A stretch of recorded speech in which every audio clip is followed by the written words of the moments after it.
Taylor Hall is next up in my Chicago Blackhawks season previews. I'll go over my expected role for Hall and what will make his first season in Chicago a success, as well as some updates on Blackhawks prospects playing college hockey. All that and plenty more right here on Locked On Blackhawks. You're Locked On Blackhawks, your daily podcast on the Chicago Blackhawks. Part of the Locked On Podcast Network, your team every day.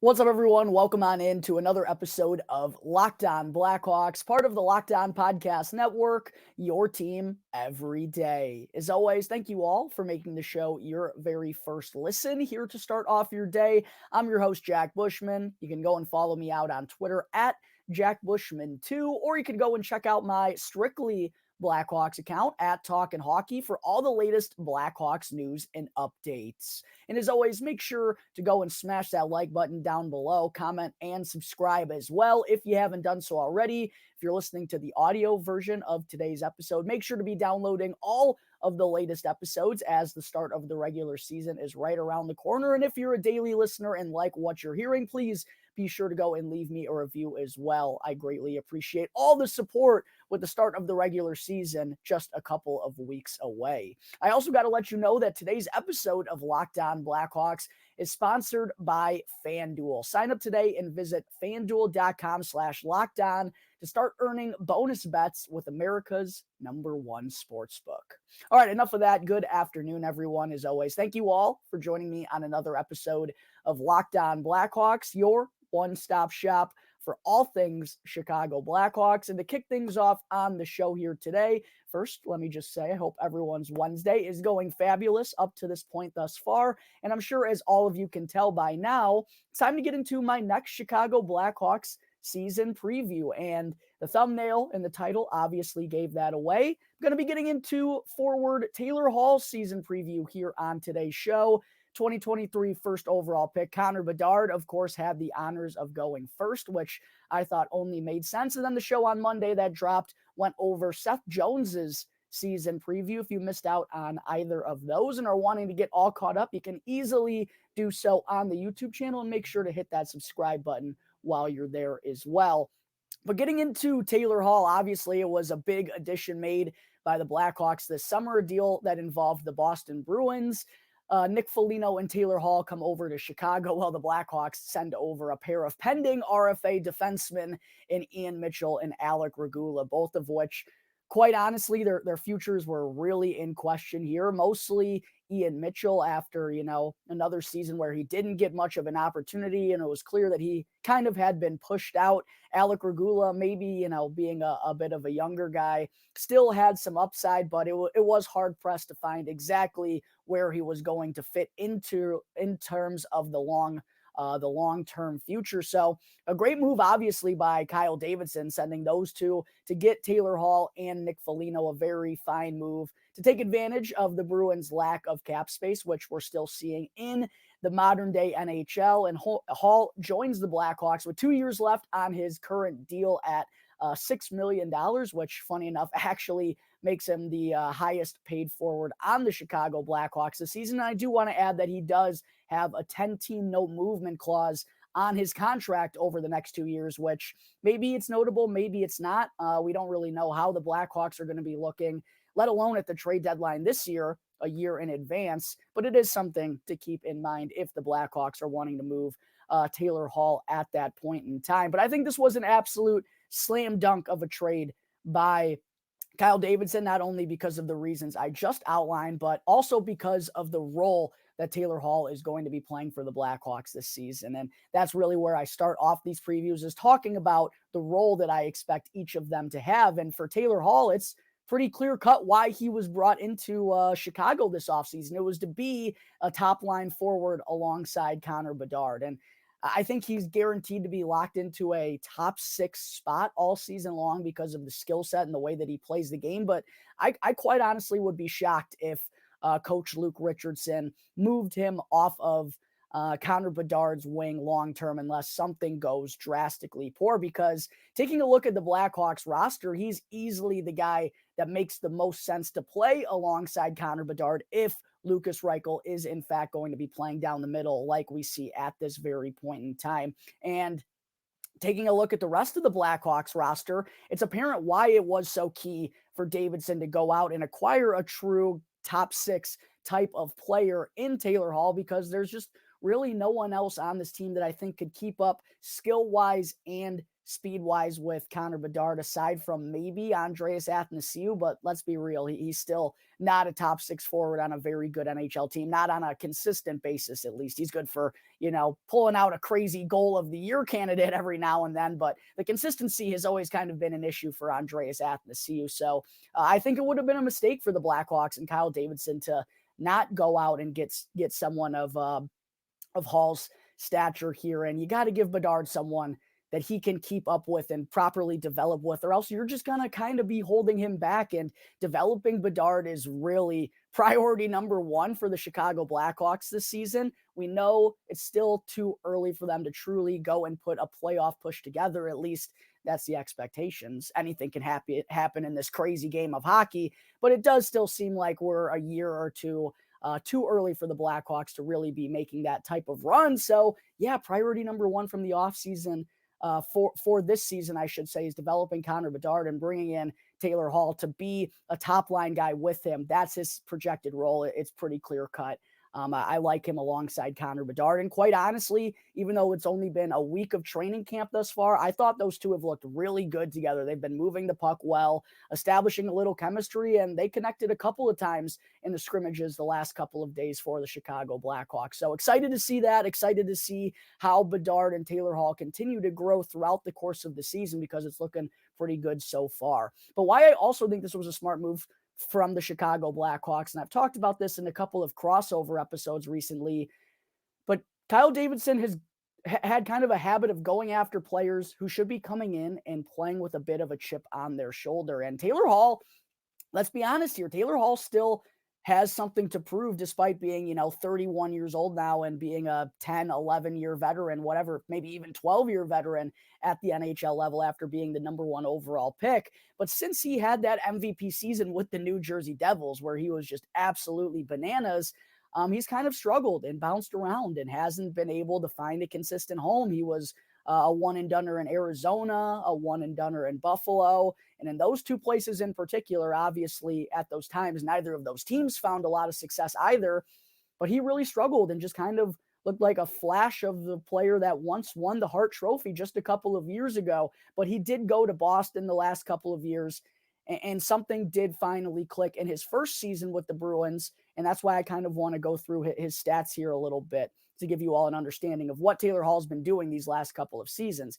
In 2021, 2022, that was his huge bounce back year with the Bruins, played in 81 of the 82 games that year and scored 20 goals, which was the first time he had done that since winning the Hart Trophy, and also was just the third time in his career, first time in 3 years, that he hit 20 goals, had 41 assists, which was the third most of his career, So really bounced back in both categories and had 61 points, one of his best production years since leaving the Edmonton Oilers early on in his career. And he added 7 power play goals and had a 9.2 shooting percentage while averaging 16 minutes and 25 seconds of time on ice. But his season with the Bruins this past year wasn't as quite consistent, and he also missed some time due to injury, and he just kind of got a little bit of a lesser role. Now, on a Bruins team, a third-line role is pretty darn meaningful, but it was clear that Taylor Hall took a little bit of a step back after a successful 2021-2022 campaign, because last season in 61 games, he had 16 goals, which, the goal scoring was pretty good. He shot 10.7%, which is over his career high,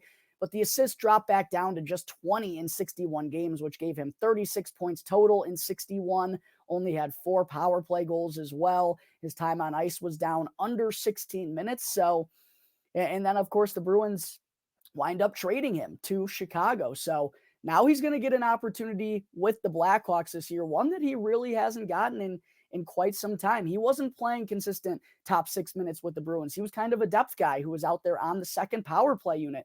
But coming into this Chicago Blackhawks team, he's going to get a heck of an opportunity. He's going to be looked at as a primary goal-scoring winger. He's probably going to get all the opportunities, all the chances in the world to play with Connor Bedard, who I expect to be the best player for the Chicago Blackhawks this season. So it's a really key opportunity for Taylor Hall. Kyle Davidson brings in another guy with a chip on his shoulder, and I'm quite excited to see Taylor Hall in a Blackhawks sweater for the first time in just a couple of weeks here.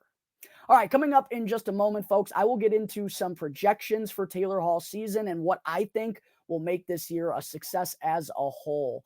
But first, I need to talk to you all about FanDuel. Football season is underway, and FanDuel is giving you the chance to win all season long, because right now, when you bet on a Super Bowl winner, you can get bonus bets every single time that they win in the regular season. Just, of course, don't go and bet on the Chicago Bears, because I don't know if they're going to be winning anytime soon, folks. But all you have to do is go and pick a Super Bowl winner, and literally every single time that they win in the regular season, you'll be given a bunch of bonus bets that you can place on everything from the money line to the point spread to over-unders and even props. And I think I kind of jinxed myself on the podcast here. I was talking about how I've been winning a ton of money on FanDuel, betting the over on Justin Fields rushing yards. And then week 2 and week 3, it looked like the Bears didn't even want to run them. But over the last year, I'm probably still plenty up in that category. I've won a lot of money with FanDuel, and it's an app that's very safe, secure, and super easy to use. So sign up today and visit FanDuel.com/lockedon to start earning bonus bets with America's #1 sportsbook. Again, it's safe, secure, and super easy to use. Plus, they pay you out instantly when you win your bets. There's no better place to bet on the NFL than FanDuel. And again, that's FanDuel.com/lockedon to start earning bonus bets right now. All right, we're back here on the Locked On Blackhawks podcast, part of the Locked On Podcast Network, your team every day. Real quick, again, just a reminder, smash the like button, comment down below, subscribe if you haven't done so already.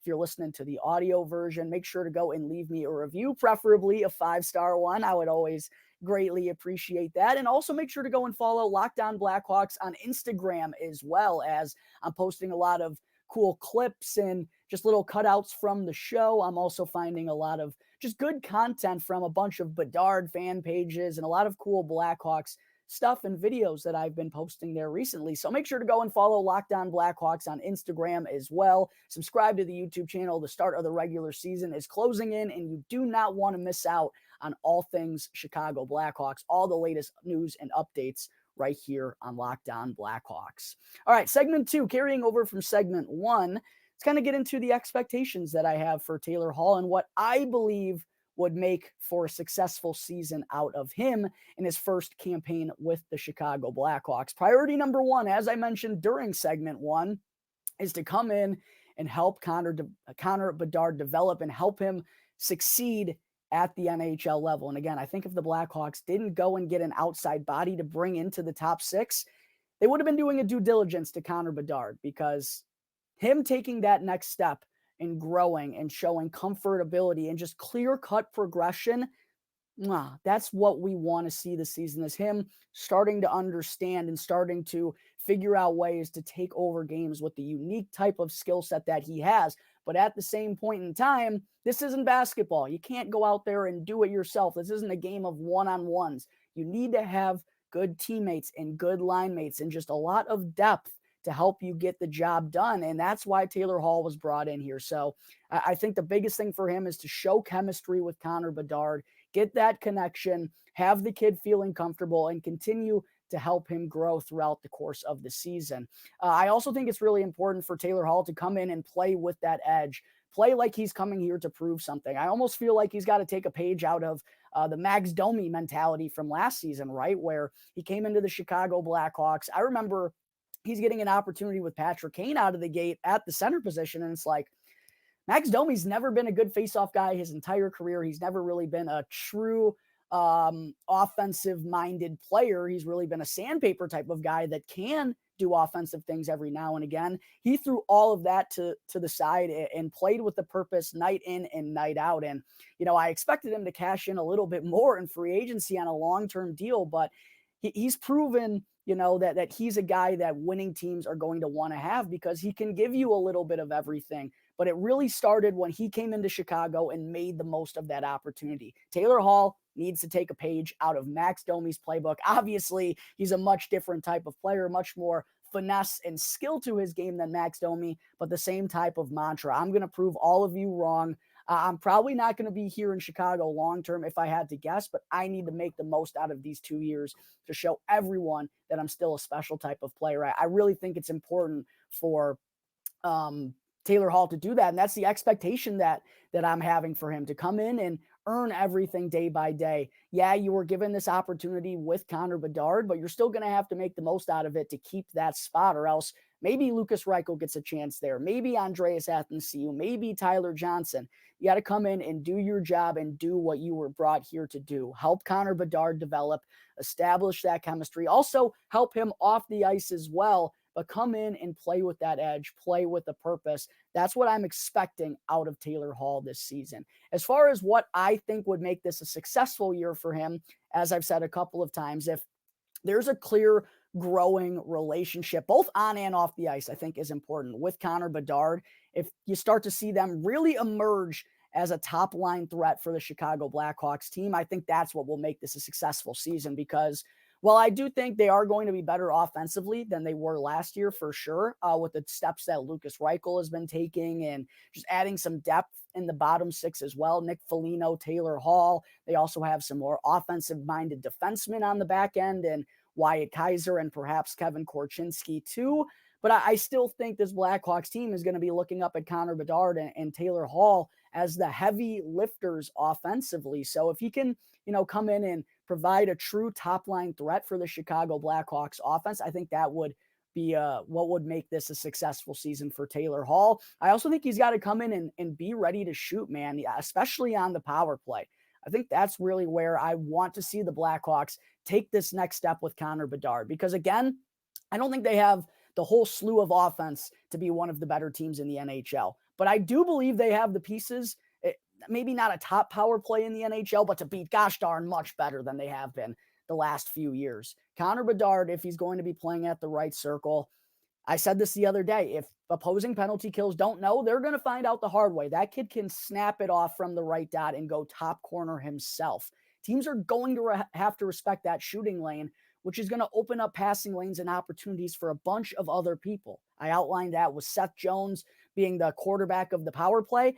I think it's the same thing for Taylor Hall if he's going to be playing the left circle right across from Connor Bedard. He's got to be ready to shoot that puck and have a lot of good looks offensively. I think if he's locked and loaded and ready to be a primary goal scorer for this Blackhawks team and can be, I don't expect him to outscore Connor Bedard, but if he can be second or third on this Blackhawks team in goals and rack up power play goals, I think that would make this a successful season for Taylor Hall as well. And then just guiding Connor Bedard. I think those two, look, they got Ryan Donato on their right wing right now. We'll see how that goes, obviously, but I don't expect Ryan Donato to be getting just the sole looks on that top line. I think it could be a bit of a revolving door until they figure out the right pieces. And quite honestly, the right piece probably isn't here at this point in time unless it's Lucas Reichel. So I think it's going to be a little bit of a revolving door at the right wing. But like I said, I think Connor Bedard and Taylor Hall should be playing with each other for the majority of the campaign. He can kind of take that leadership role and really become someone that Connor Bedard can lean on. I think that's going to be just as huge as well. So there are a lot of things that go into making this a successful season for Taylor Hall, but I really do think he's put into a very prime opportunity where if he's playing hard and makes the most out of this chance, I really like the chances that he has one of his best NHL seasons solely because of the opportunity that he's getting playing top line minutes and top power play chances alongside Connor Bedard. So getting into a projection of Taylor Hall's numbers, And quite honestly, folks, this was a little bit of a toughie for me and kind of a reminder of why I don't like doing stat projections, but I do them just for the sake of these episodes and for all you viewers out there. And so you all can run rampant on my dumb opinions in the comment section.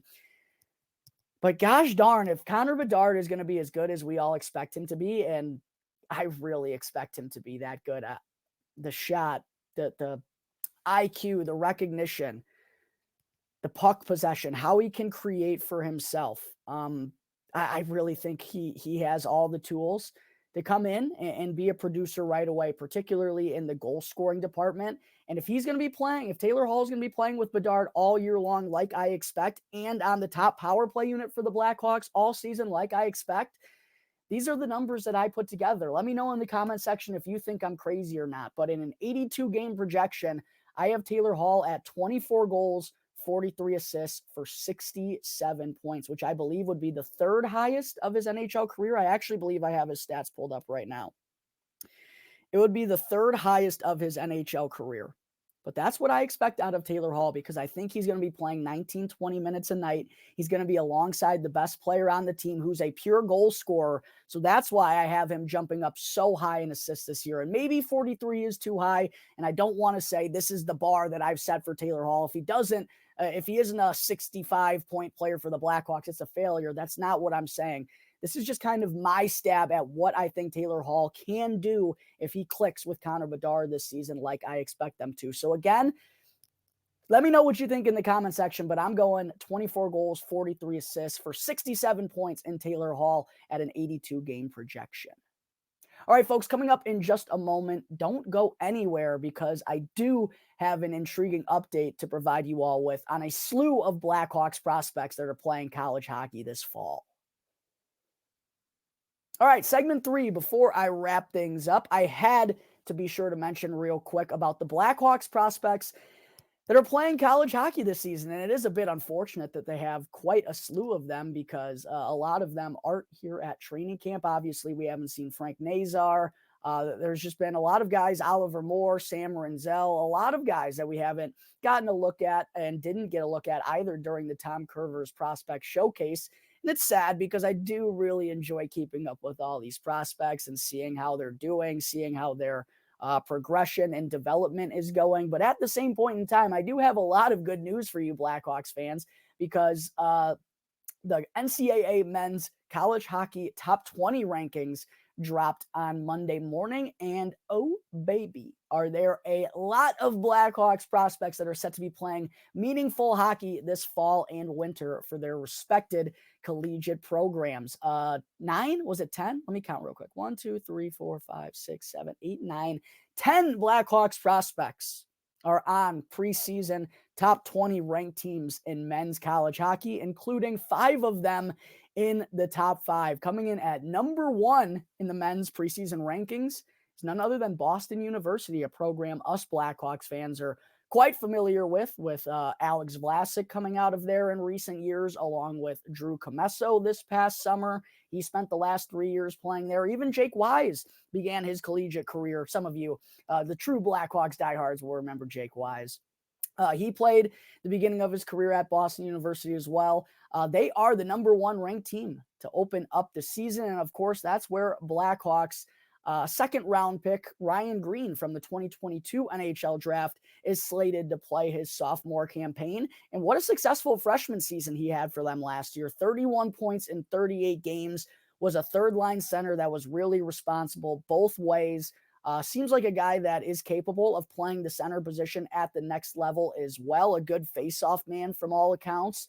And the expectation I would think is for Green to be a top 6 guy right out of the gate for the Terriers. So super excited to see how his sophomore season goes. Then coming in at number 2 in the rankings were the Minnesota Golden Gophers, where a pair of Blackhawks first round picks from the last couple of seasons are set to play their freshman campaigns in Sam Renzel, who was the 25th overall pick, and Oliver Moore, who somehow I still don't understand how he fell to number 19, but boy, am I glad that he did, Blackhawks fans.